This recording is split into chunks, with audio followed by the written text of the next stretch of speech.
kala di Jawa Barat terdapat sebuah kerajaan yang bernama Kerajaan Kutatanggahan yang dipimpin oleh raja yang arif dan bijaksana, yaitu Prabu Suwartalaya dan Ratu Purbamana.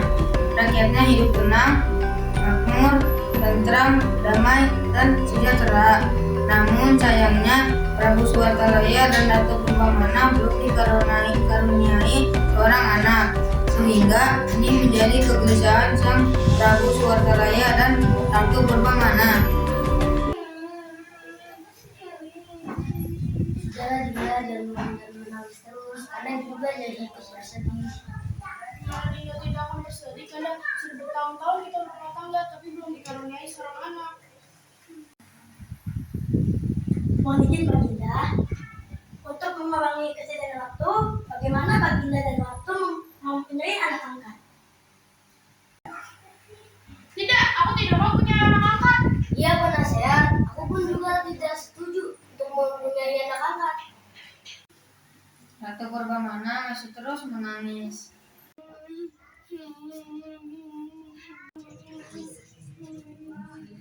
Sudah Dinda dan menangis terus. Apa perlu Anda betapa buntan untuk mempunyai seorang anak? Baiklah, Dinda setuju. Dinda turut berdoa ya. Hati-hati di jalan, Kanda. Prabu pergi ke hutan untuk bertapa. Di hutan, sang Prabu terus-menerus berdoa agar dikaruniai anak. Beberapa bulan kemudian, keinginan mereka terkabul. Ratu Purbamana pun mulai hamil. Seluruh rakyat senang sekali. Mereka membanjiri istana dengan hadiah. 9 bulan kemudian, Ratu Purbamana melahirkan seorang putri.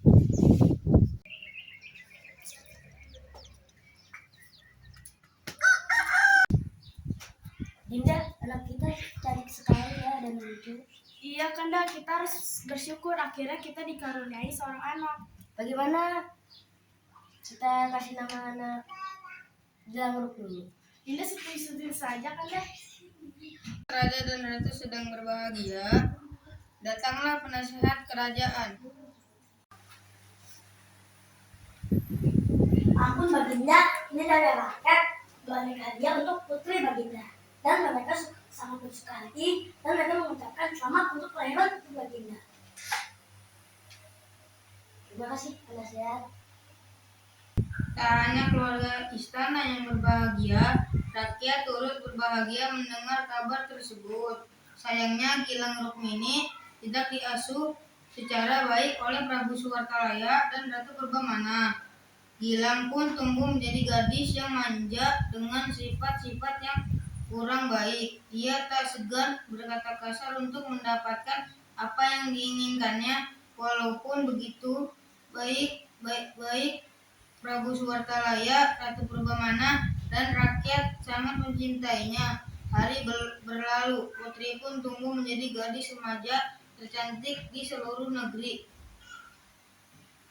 Dalam beberapa hari, putri akan berusia 17 tahun. Maka para penduduk di negeri itu pergi ke istana. Mereka membawa aneka hadiah yang sangat indah. Prabu mengumpulkan hadiah-hadiah yang sangat banyak itu, lalu menyimpannya dalam ruangan istana. Sewaktu-waktu ia bisa menggunakannya untuk kepentingan rakyat. Prabu hanya mengambil sedikit emas dan permata. Ia membawanya ke ahli perhiasan.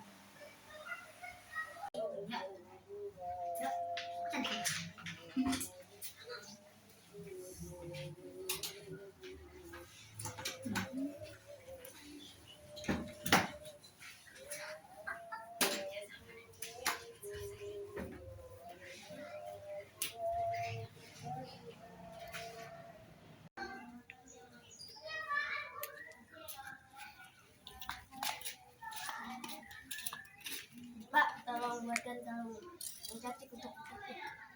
Senang hati yang mulia.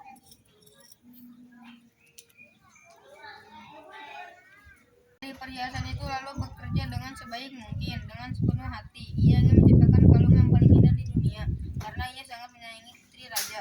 Hari ulang tahun pun tiba. Penduduk negeri berkumpul di alun-alun istana. Ketika Prabu dan atau Purbamana datang, orang menyambutnya dengan gembira. Sambutan hangat makin terdengar ketika putri yang cantik jelita muncul di hadapan semua orang. Semua orang mengagumi kecantikannya.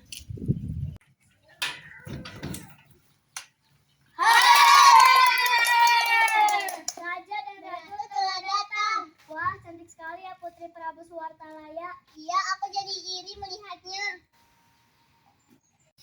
Putri menerima kalung itu. Lalu ia melihat kalung itu sekilas, kemudian Ini kalau buat itu. Ah, kalung apa ini? Kalung ini jelek, aku tak mau memakainya. Hah? Kalung seindah itu dibuang oleh Putri begitu saja. kalung yang indah pun rusak. Emas dan permatanya tersebar di lantai. Seluruh rakyat dan hadir terkejut. Tak seorang pun bicara. Suasana hening. Tiba-tiba Ratu Purbamana menangis melihat perilaku putrinya. Rakyatnya pun ikut menangis melihat Ratu Purbamana menangis. Akhirnya semua pun meneteskan air mata hingga istana basah oleh air mata mereka. Tiba-tiba muncul mata air dari halaman istana. Airnya keluar sangat deras, yang makin lama makin banyak. Ada air. Tiba-tiba air ini membentuk kecil. Banjir. Setelah kejadian tersebut, rakyat berteriak-teriak, kebingungan, panik, ketakutan, dan tiba-tiba istana pun dipenuhi bagai danau. Lalu danau itu makin besar dan menenggelamkan istana. Kemudian terciptalah sebuah danau yang sangat indah. Nama danau itu dikini dengan sebagai telaga. Warna itu berasal dari bayangan ikan, tanaman, bunga-bunga, dan langit di sekitar telaga. Namun orang mengatakan warna-warna itu berasal dari kalung putri Gilang Rukmini yang tersebar di dasar telaga.